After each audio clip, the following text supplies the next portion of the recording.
بسم اللہ الرحمن الرحیم۔ السلام علیکم پیارے بچوں، کامر اور semi English Urdu school number 3 کی جانب سے چوتھی جماعت کی آن لائن کلاس میں آپ کا استقبال ہے۔ آئیے بچوں، آج ہم اردو میں اجزائے کلام پڑھیں گے۔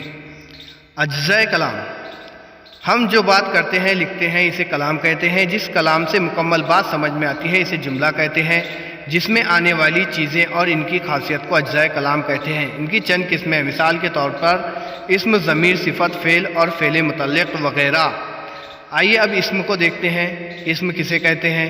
کسی شخص، چیز، جگہ وغیرہ کے ناموں کو اسم کہتے ہیں، ٹھیک ہے۔ مثال کے طور پر آدمی، عورت، خاتون، خادمہ وغیرہ، یہ تمام اسم کی مثالیں ہیں۔ جھمکے، زیورات، کھانا، پانی، روپیہ، پیسہ وغیرہ چیزیں ہیں۔ اسکول، باغ، بازار، مکان، دکان، دیش، امریکہ، عرب وغیرہ جگہ ہے۔ آئیے چند مثالیں دیکھتے ہیں۔ مثال کے طور پر امجد روزانہ اسکول جاتا ہے۔ اس جملے میں امجد نام ہے اور اسکول جگہ کا نام ہے۔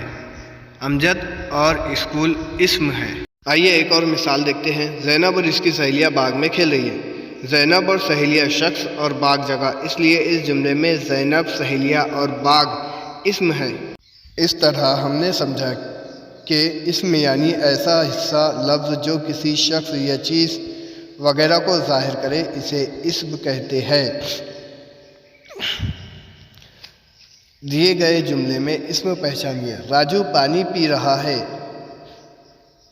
اسم راجو، پانی۔ ویڈیو دیکھنے کے لیے شکریہ۔ اچھی طرح سمجھنے کے لیے ویڈیو کو دوبارہ دیکھیے۔